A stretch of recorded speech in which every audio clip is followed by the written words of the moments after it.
All right, I'm going to start at least getting started here. We've got um, a good portion of those who have signed up already there. So over the next couple minutes, I'm sure we'll have another continuation of people to join. So first off, let me say hello. Welcome, everyone. Welcome, Joyce. I'll give you a quick introduction. By the way, I'm Don Clark. For those of you who don't remember, President and Managing Principal of Personal Financial Group. Thank you all for attending our series of quarterly webinars where we talk about what's going on not only in the markets but in the world. And for some reason, with some election coming up, this has been one of our most popular of our series. So I have no idea why. Maybe it's just the uncertainties of what's going to happen in the market, in the world, and the election. So, uh, well, Joyce, let me say welcome. Thank you for joining and attending here today with me. Yes, great to see everyone. So, are you out? Are you still in the New York office right now, or are you back here in Kansas City? So I am actually in my home in Connecticut. Okay, that's you kind of get to go all over the place. It Yeah. seems like, huh? Yeah, that's one of the That's parts of my job that I love is that, I get to work with advisors all over the country as well as some clients internationally. So, for example, I'll be in Taiwan and Korea at the beginning of December. So excited oh, about nice. that. But what's funny is, you talk to individuals, you talk to huge pension plans. Everyone kind of has the same questions and the same problems, right? We're all just trying to figure out how to create a financial plan and make sure Right. your income meets your expenses. No, right. I definitely understand that. Well, let me take a brief moment here because um, I have to give a proper introduction. I mean, your resume speaks for itself. I'm just going to highlight a couple things. So, to everybody that's on the call, I'm welcomed here today by Joyce Huang. She's a CFA with American Century Investments, and as most of you know, most all of you have an American Century holding one or two or five or 10. We have a great partnership. It's a great Kansas City company that I have worked alongside. I've been a great business partner for well over 20, 30 years, as long as I've been using them in my 35-year career. The interesting thing about Joyce, as a kind of senior client portfolio manager, her primary role is to actually sit in with all the fund managers, all the key individuals making research decisions, and then she has to be able to take all of that information and come and dumb it down to where people like myself can understand it because of the level that they're talking to and all the calculations and different strategies they're using. Joyce comes to us. She's got her bachelor's degree from a Wharton School of Business. I think it's a school of business, isn't it, Joyce? Yes. Yeah, I mean it's the epitome of some of your top universities in the country, or actually in the world. So, with that, I want to say welcome, Joyce, and I do want you to share one part of your background. You had something interesting that happened back in the early 2000s, maybe 2008, 2009. That was a part of your career. So maybe that's a good way of kicking things off. So, welcome, Joyce. Yes, thank you. So what Don's referring to is that, you know, uh, it, it was funny that I started my career in fixed income right when Lehman Brothers was going bankrupt. So everyone knows that was really like the peak of the global financial crisis in 2008. But what's even more funny is that I was right at the center of it because I worked at Lehman Brothers. So here I was, a couple years out of Wharton, and I was one of the people that was photographed like carrying their stuff in a cardboard box out of the Lehman office. So I think that we really just happened. passed, yeah, I think we just It, passed the 16-year anniversary of that because it was mid-September 08. okay, so that wasn't fake news, something that the media came. No, that was It before actually AI happened. could make fake pictures of that, so Yeah, it was definitely a tough time period. I have a lot of clients, they ask me, are we going through a similar time period? I mean, right. rates were high, Real estate's high. Are we in a Hmm. bubble? I mean, there's some similarities, to all of this. We're in an election cycle, but I kind of think it's a little bit different. I think we're going to shed some light on that right now. Yeah, So, absolutely. And that's why it's been coming up a lot recently, my time at yeah, Lehman, because that's really the last time we had like a severe recession in the United States, right? And since then, it's been pretty much smooth sailing with some blips, right? But on the whole, it's been a pretty friendly investing environment. it's been friendly to the point that I have a top research company, and they sent a research report out, and I downloaded it, have it sitting here in front of me, and the first title of the whole report is "This time will be different." So that's what the industry is trying to tell us, is that Right. it will be different. So what we'd like to do today is really hit on a couple key points. Everybody who signed up, for this presentation saw the 5 different categories. We're going to bounce around a little bit, but for the most part, the main primary things we want to talk about: what happened recently with the Fed, what's going on in this crazy world right now that we live in, and how does the consumer play a part in all of this? What do we do about the stock market? I mean, and the levels it's at and our concentration level. And then all of that's going to tie into the election. So with that, and Joyce, you're welcome to share your screen at any point if you want to show any of your slides or anything. I'm going to Okay. go ahead and give it a few minutes, turn it over to you, and then we'll just kind of go from there for a few minutes. Yeah, absolutely. I mean, so we definitely have to really start with what happened with the Fed reducing their policy rate last week. And really, you know, it's such a big deal because this is really almost the longest period. I think there was one other period in which they held rates at the peak longer than this. I mean, this was 14 months until they cut.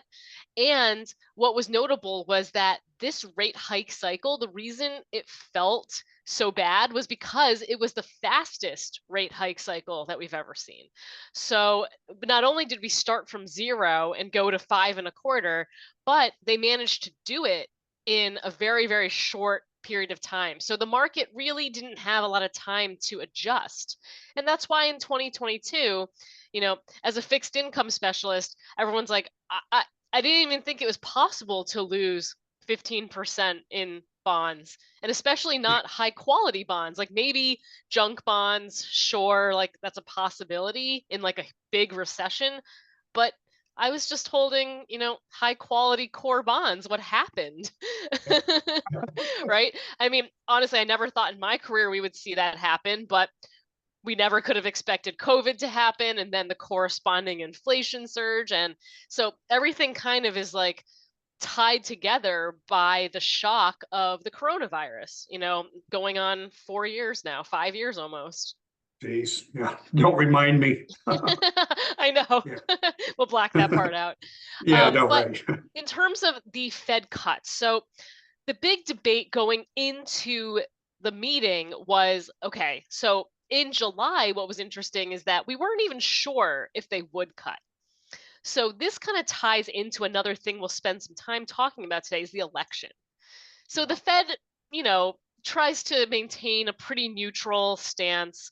The Fed chair is appointed by the president, as are the other voting members, but they tend to be apolitical. They're trying to maintain full employment in the US economy and price stability. Those are the two mandates. So we know the price stability part has been tricky. Now that inflation has come off the peaks, the Fed has turned their eye to the full employment picture. And that's where we've started seeing some of that weakness recently. So in July, the Fed was like, if it maybe there'll be one cut, maybe not. And then what happens, right? So August 1st, we basically saw the Japanese yen trade unwinding that caused havoc in markets. And since then, you've had weak employment numbers coming out. And you've seen historical revisions that have basically reduced job gains by 800,000 jobs over the last year. So the economy is probably a little bit worse off than everyone thought. And we just realized that in August. And so actually thinking back to '08, you know, that was a time when there was a Fed meeting before in September prior to a November presidential election. And we know Lehman Brothers collapsed like a week or two after that meeting. They did Right. not cut rates at that meeting. That's just So hard to believe. I remember that that like it was yesterday.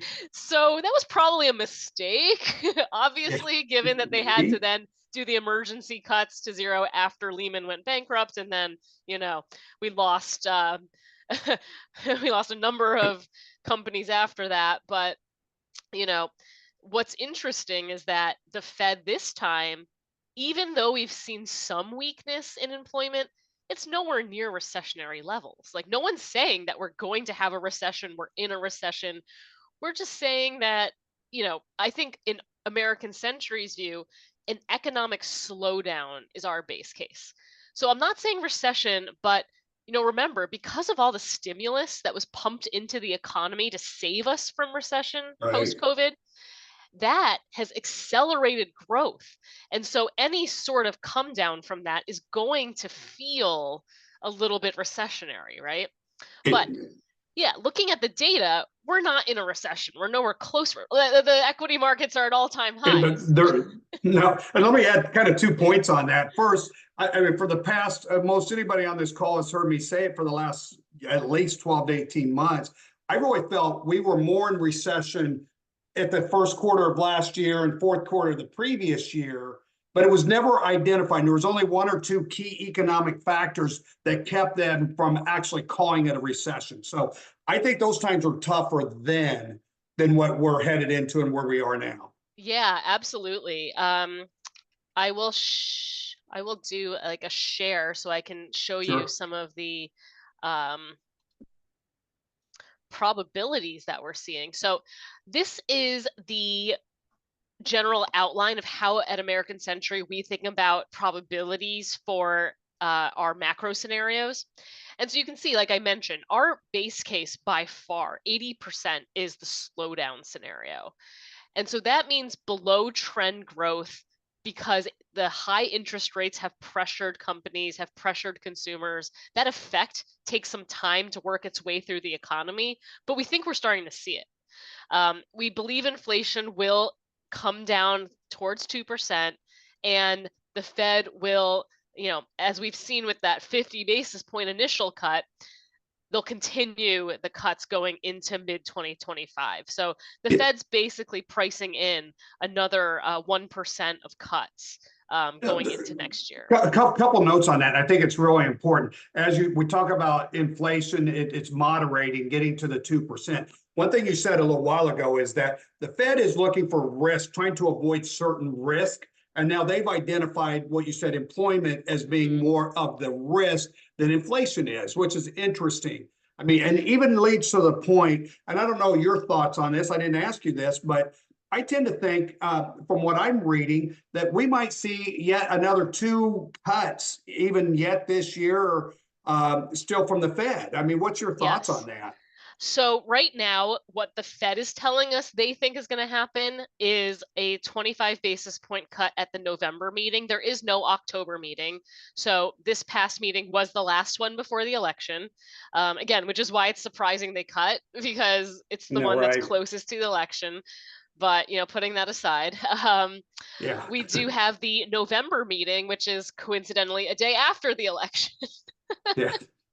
Good or So bad. Here we yeah, go. you think Right. they would like reschedule it, right? Yeah. They know it's coming.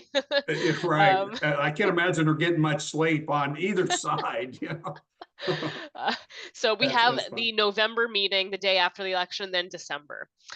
So the market's basically pricing 25 basis points at each of those meetings, which would bring us to a total of 1% in cuts this year. And then we are seeing the Fed saying they're going to cut another 1% into 2025. So Perfect. in total, we would kind of end. We started the year at 5.25. Theoretically, we would end 2025 at 3.25.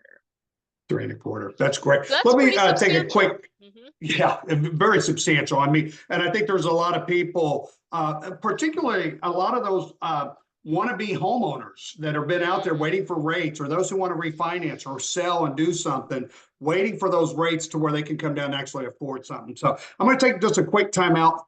Mason, if you're still on there, can share your screen. What I want him to do, we have a QR code, I think is how we describe this, in the bottom left of the screen.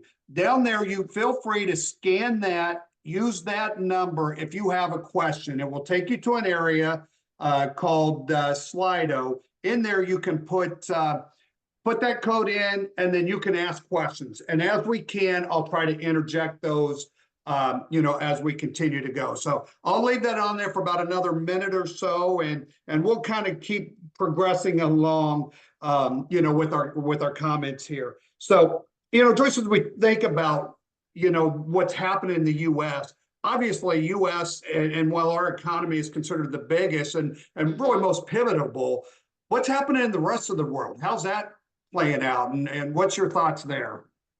Yeah, so that's actually really interesting, is that when you look at what's going on with growth outside the US, that's actually where you are starting to see more weakness. So, and again, you have to go back to 2020 and the reasons why, right? So obviously the US has benefited. We have more of that technology here in the US. We have that whole AI expansion, NVIDIA, all that type of stuff, the Mag 7. But we also had tremendous fiscal stimulus done by the government during the COVID crisis, right? So that effect has driven growth in the US to be higher than other countries around the world. Let me just share this slide here.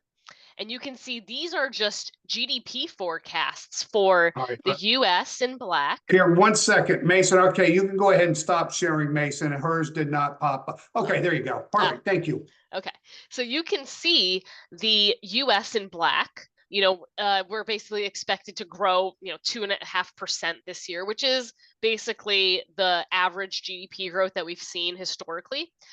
However, when you look at how big of a gap there is between the US and everyone else. I mean, the only other country where you've seen any sort of like upward trend in growth is Canada, which we know is very highly tied to the US. And even then, they've had a little bit of a dip recently. Um, you know, Japan and Germany barely avoided a recession at the end of last year. German economic data has come in very weak. I think they're going to be in a technical recession by the end of this quarter. So you can see that the effect of that COVID monetary and fiscal stimulus has really been able to boost the US growth story alongside the AI Mag 7 technology boom. That's what's caused us to be able to continue to grow where other countries are really showing signs of very slow or possibly recessionary growth. Right. All right. Were you surprised? I mean, if I read it right, I mean, the United Kingdom, they did not lower rates. They did not follow through, which I Yeah. found to be very interesting considering where they're at growth wise and things right now. I was really shocked that they didn't. Any thoughts? Yeah. So, I mean, the one thing that, as a fixed income person, that's funny is we're always kind of contrarians, right? Because bonds do well when interest rates are falling, and interest rates are usually falling because there's some sort of recession or slow growth Right. happening. Um, I so we're know. always excited when there's like bad news. So for us, we're actually saying, wow, maybe this is an opportunity to diversify some of our US interest rate exposure and move it overseas. So we actually have positions in Europe where growth is slower, inflation is lower, and those central banks are more likely to cut compared to the US. Now, Right. that being said, the market is kind of pushing the Fed in a corner, and they've kind of put themselves in a corner by opening with 50, because that's a big That's a cut. big, That's yeah, a that's a big big move. cut. So that's making a statement. It was by design. I think Jerome Powell's comments after the meeting minutes were released were basically like, this is preemptive. We don't think we're behind the curve. We're not in a recession. But just to be safe, let's just do it now. But it Yeah. doesn't mean we're going to do 50 at the next meeting. It's going to probably be more maintenance 25 basis point cuts. That's what he said. but the market Well, gets I ahead think of itself. it did, but And I think down deep, they really wanted to start rate cuts back in the second quarter. right. And unfortunately, things didn't allow for that. So it's okay, we better catch up, is kind of how I read into Yeah, it. but they didn't want to say that, so they were like, "No, it's Right. not too late yet, but we cut 50 basis points, which we Right. normally don't do unless there's some sort of like significant deterioration in data."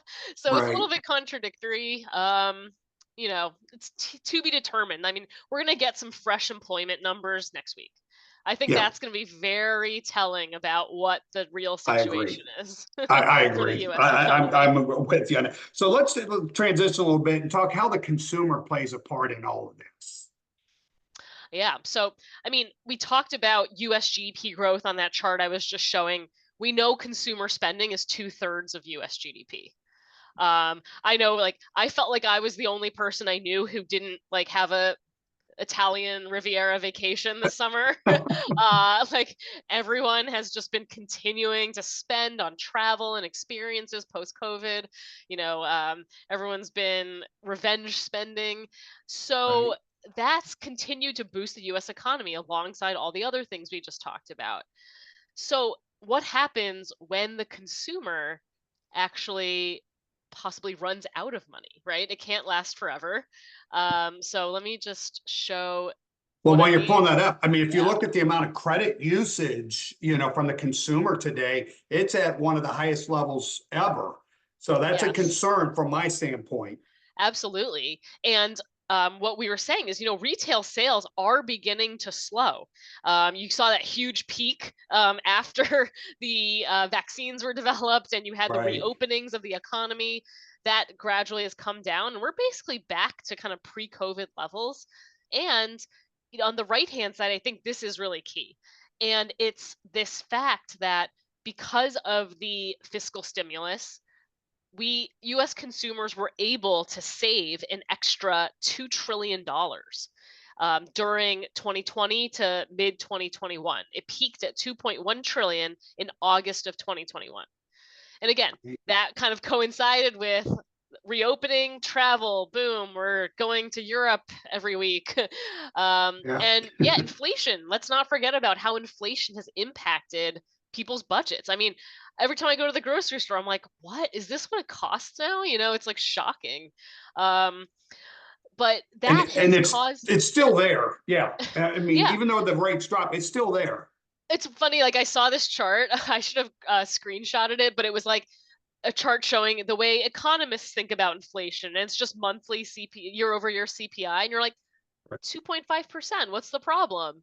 And then you see like another chart below it, and it's like how real people think about inflation, and it's Yeah. cumulative inflation. And so we're at That's like 25-30% since 2020, right? And you're like, no, this right. is the problem. It's not the 2.5 year over year. It's the fact Right. that since 2020, prices have just gone up huge, right? And so that's impacted excess savings. So consumers have collectively drawn down all of the excess savings that they were able to squirrel away during COVID. And guess what? People aren't saving, right? They're spending on experiences, YOLO. Let's just take advantage of what we have in our pockets. They're not Right. saving. And so actually, the total savings has actually gone negative. So consumers Wow. are not in a great spot right now. And as we mentioned, the employment picture is starting to deteriorate. So can people continue to spend money if they don't have jobs and wage growth is slowing, right? Like remember back in 21, 22 when you would drive by fast food restaurants and gas stations and it'd be like $25 an hour, Right. because they were trying to attract workers. That's not happening anymore. Now wages are still elevated, but they've fallen from those pandemic peaks. And so that's going to limit people's spending ability. I think the one thing to keep in mind though is that what we're really seeing is a huge bifurcation in US consumers. Like we know that there's a big difference and you listen to company calls like my colleagues on the equity side, you see a big difference in tone between Walmart, Target, McDonald's, people targeting the bottom half of a US consumers. And then you have, the luxury brands, like Louis Vuitton or Hermes, they can't make enough. There's a line. You go down a certain store. Yeah. I've been on several business trips, and you go to maybe an outdoor mall, and there's a line, and they've got police officers man a Yeah. line to go through the Louis Vuitton stores, and I'm like, really, this is. I Right. So it's mean, like there's a huge difference. And part of it is, for consumers in the upper 20%, think about what the stock market has done, right? All of us are thrilled about it for our own portfolios, but it's, the wealth effect of the stock market is fueling high-end consumer spending. And the fact that most people who were able to refinance did so at historically low interest rates in right, 2021, right? And right, so that equity that people have in their homes is still available for them to tap. yeah. Through home equity loans. But of course, given that interest rates are elevated, it is more costly. It is. And so as we think through all of this, we're thinking through the consumer, we know where rates and things. The big thing that's out there is that we've all made a ton of money in the stock market. At what point do we say our concentration levels, what do we do? Do we take a little bit off the table? Do we stay there? Do we just put everything into gold? I had somebody ask me that today, which no, I am not recommending that. But I mean, those are the questions you get because you're seeing gold near, all-time highs for the most part. So what's your thought about when it comes to the concentration of the stock market right now? What should people be looking at over the next 3 to 6 months? Yeah, so we have seen a little bit of diversification outside Mag 7 over the course of the year. So that is promising. But I do think that, it's definitely far from obvious that the quote unquote AI trade has like a lot left to go. What we are talking about internally in American Century is, there's definitely going to be winners and losers, right? Not every single company that's here right now is still going to be here in 5 years. We know AI is extremely resource intensive, and it seems like you're seeing people consolidate behind a couple of the market leaders. So, while some stocks may continue to accelerate, it's probably not going to be at the level that you've seen in the last couple of years. And again, there's going to be winners and losers within the category. So, a lot of what people are looking at now are like AI adjacent sectors. So like things like utilities, right? You need Right. power to these data centers are extremely power hungry. You have to cool all of these servers and everything. So, a lot of people are looking at utilities have like just rallied tremendously. Um, For and the first normally time they in do. probably, yeah, 20 years, I've been talking about utilities and the Yeah. infrastructure of things. I mean, Hmm. who would have thunk it, Infrastructure, utilities. Usually those are the safe bets, and people Right, do well in those when there's a recession. But again, not necessarily a recession now, but it's AI adjacent, right?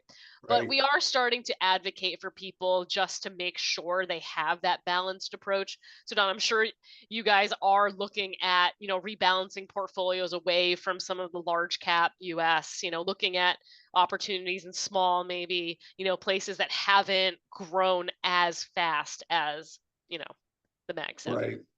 Yeah. And I think I've read through something this morning and I'll try to describe it the best way I can, but it was described as, just think of it this way. You're getting out of your house, you're heading to the grocery store, and there's this dense fog out there. So what do? What are the first things? Well, you turn on your lights, you slow down, you drive a little slower, and you take less risk. And I think that's a very good analogy to where I feel we should be going into this at least fourth quarter, that starts next week and into the first quarter of the following. Any thoughts on that? Yeah, absolutely. I mean, so that's kind of an interesting segue into the election. So a lot of people ask us, like, oh, like, what should I, get out of the market before the election? Like we know September historically has been a pretty volatile month for stocks, especially before the election. I really like this slide because it shows you that we've been getting so many questions about this that we decided to actually do a quantitative study of what happens if you try to time the market related to an election. So this is what it's showing is that the first scenario, and you can see it's the best outcome for people, is, you know, you have the best outcome if you are invested in equities 6 months before the election, stay invested throughout that period, and then 6 months after. So the 12 months around the election, that's the best outcome. So even if you have a little bit of intermittent volatility close to the election and right after, as people kind of process the results, it's best to stay invested. The second best outcome is to be in cash prior to the election and then get invested after the election. But you see, you lose some of your return. The worst outcome is to not be invested at all, right? Or to be invested and then pull out prior to the election. So our advice is to think about this as like a temporary like volatility event. Over time, work with your advisors to stick with your plan. This is not going to significantly impact our market return expectations for the longer period. It's going to be some short-term noise here. It's not going to be something that you can really call or time. Right. And it's interesting. The volatility index, if you look at it, it's running high. I've been sharing with people, it's going to continue to be high over the next 30 days. I mean, or Yeah. until we have a president, president-elect, Right. regardless of the side. I mean, we're going to see volatility, and it's one of those you just tend to, I mean, you just go through this, very gently and don't get too excited one side or the other. So let me ask you this. I mean, people, they want their money to help them determine who they should vote for. And we know that doesn't always work. I'm sitting here looking, and I'm going to pull up this list. I'm not going to put it on screen just because I don't want to scare everybody, but it's a list. It says, here are the winners and here are the losers. If Trump wins, these are the winners, or if Kamala wins, here are the winners, and things. Yeah. What's your thoughts on that? I mean, does it really matter at the end of the day? Well, so that's the thing, is that, when we think about it, we obviously get this question a lot too, and we've tried to look through it. The US is a very unique system, right? Like, we do have these checks of balances of power. So it's not like, let's say, a country like Russia or China, where the president or leader can make unilateral decisions. No, right? And so you have to really think about it as like a potential Democratic sweep or Republican sweep. I think if you get a mixed president and House and Senate, it's going to be a much more muted environment, right? You're not going to get the extremes that the proposals we're hearing about today would mean.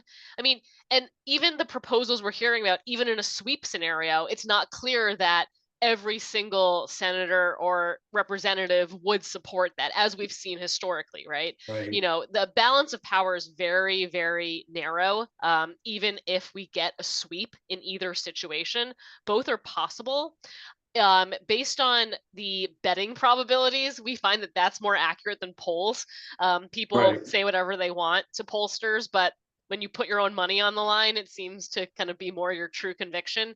It seems to us that if Trump is able to take the presidency, the odds of a Republican sweep are very high, because generally down ballot candidates do get benefit from people showing up to vote for the president. So that if Trump wins, there is more of a likely scenario of a Republican sweep than if Kamala wins and you get a Democratic sweep, just because of the Democrats. races that we have. Yeah. And So. and if you look at it, I saw some very reliable polls that I actually tend to follow, and it looks like it's a mix right now in Congress. I mean, not to necessarily say one's winning the other, but as of right now, if the election was held today, it's going to be in split Congress, and Yeah. that's how the one that I find that has been the most reliable through the years that I have tended to follow. That's what it shows. To go back to something, in May, I was had the opportunity to go to Washington, D.C.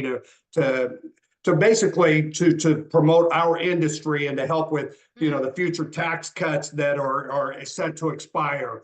And we had the opportunity to visit with people on both sides of the aisle. And I can say 80% were all within this small range. I mean, and again, 50% of them were Democrats, 50% were Republicans. and 80% of them were in the middle, that they agree they can't let the entire tax package expire. Now, you had the two extremes on both sides. No, the whole thing needs to go away. The whole thing needs to get reinstated with some. Exactly. So what I'm trying to get at is, I think regardless of what happens, they all know their constituents, there are certain parts of that tax cuts that they like and impacted them and helped them. And they want to see those continue. And I think both sides of the aisle understand that. And then it's going to become more of a negotiation, from that point on. That's what I mean. It's kind of like, there's different interests all over, right? So it's very hard to say, even if, Kamala or Trump takes the presidency, what the outcome will be in the Senate and the House of Representatives. And even then, what actual policies will be passed, right? Because generally, again, because of the way our government is structured, you need legislative action to enact a lot of these changes. Very few things can be done through executive order. So especially in a taxation system of that. Exactly. And the thing that I've always subscribed to when it comes, I've been in the industry 35 years nearly.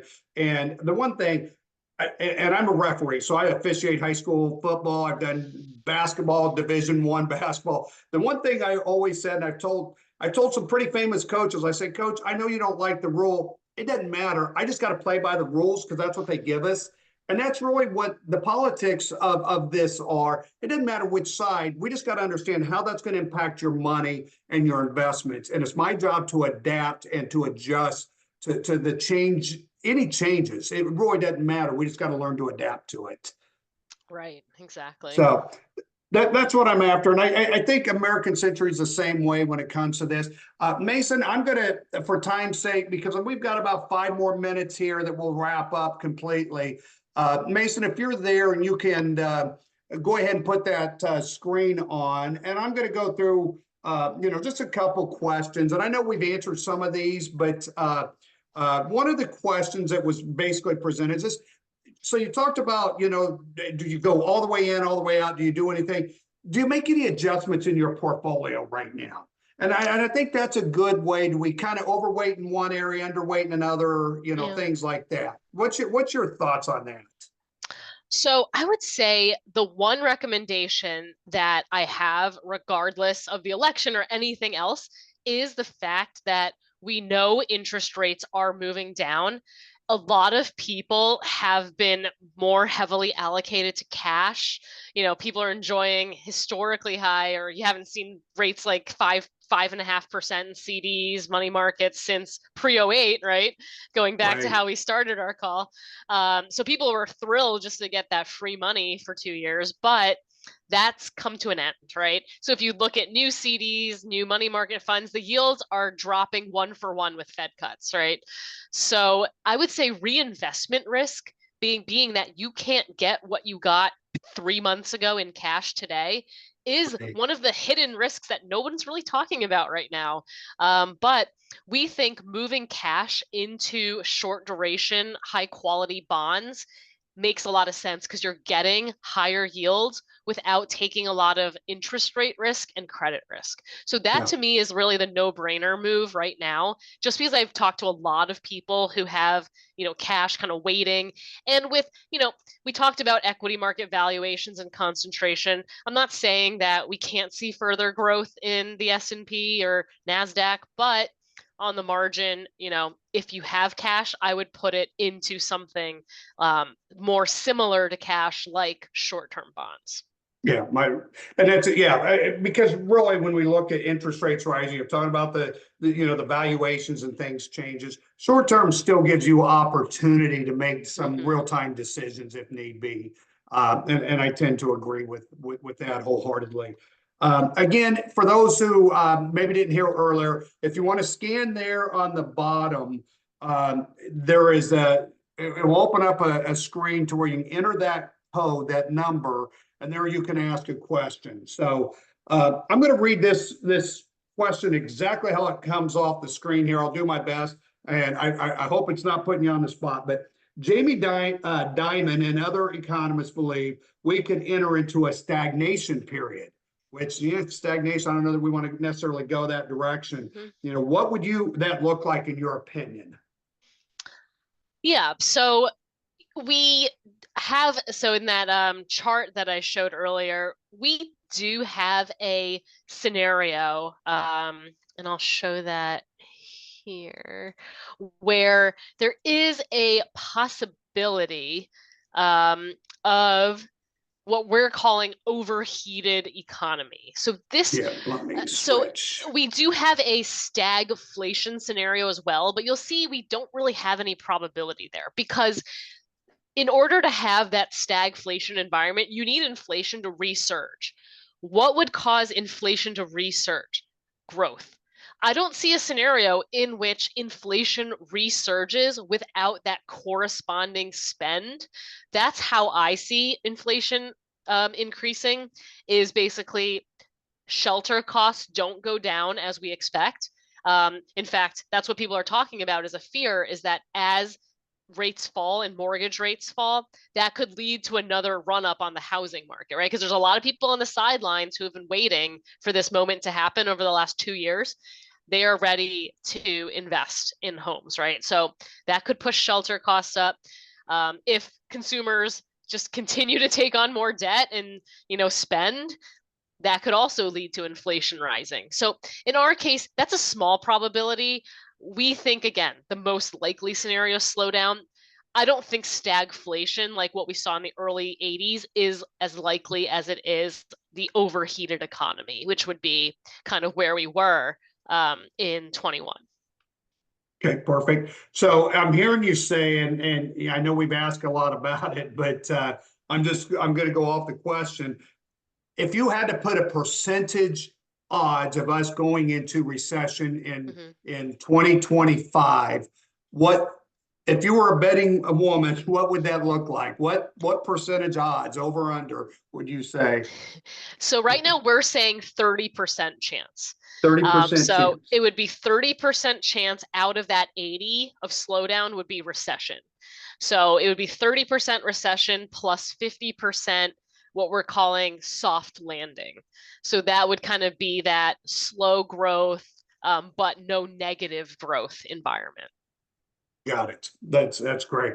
Well, I want to say thank you. I try to keep these to right at about 45 minutes max, and we've got about 2 more minutes here. So I just want to say, it's great to be able to have connections with people like yourself, have the value of a partner like American Century, back there to support what we're trying to do, which is just bottom line. We're not trying to hit home runs every day. We're trying to have good, stable, consistent returns. We don't need the double-digit returns year after year. We just want that good, consistent, just keep it going, almost like that turtle. Just keep walking it and keep going Mm-hmm. up the hill. Yep. We'll, Slow we'll and be steady just wins the fine. race. Slow and steady. It's kind of how I run my marathons. It's just kind of slow and steady, but I finish, and it always Yeah, seems to be at a decent time. So, that's uh, right. any final words that you would have, to all of those out here sitting in the Midwest? Of course, we have a beautiful day today. I don't know so much. I think you're getting some rain out there, but Yeah. yeah. So, any final thoughts that you have that you would like us to think about? Yeah, I mean, I think going into the end of the year, we do expect an uptick in volatility. I think you'll see volatility pick up around the election, around the Fed decisions in November and December. Just keep in mind that these are very temporary opportunities. We don't think that the economy is going to be in a recession. We think it will be kind of that slow landing scenario, so nothing really to get concerned about, even if you do see some periodic sell-offs. That's one thing that we've noticed, is just that market volatility is much higher now than it was, a few years ago when interest rates were at zero. So Yeah. that's going to be something that's going to be normal, and it's going to take us all some time to get used to it. But don't fear. Again, as Don said, slow and steady wins the race. Just stick with It, what it, your it, advisor's doing with your plan, and in 10, 20, 30 years, hopefully everything will work out. I think you're exactly right. And I always think of one thing everybody talks about, we're going to have a new president, which whether one, Trump being one who's coming back, but it's still a new presidency by definition, Mm-hmm. Kamala, new presidency. And if you look at the percentages for the first 6 to 12 months of a new presidential time period, the odds are so favorably high that we're gonna see positive years, and then you add the interest rates coming down. Personally, I think we're in a pretty decent position myself over the next at least 12 months, 12 to 15 months. So Yeah. thank you, Joyce. I definitely appreciate your time. I know you're definitely have a busy schedule and everything, but thank you for being that partner, and we Yeah. appreciate everything. Thank you. Thank you. I'm going to Have a good stop night. recording, and everyone feel free to leave at your desire. Thank you. Bye-bye, everyone.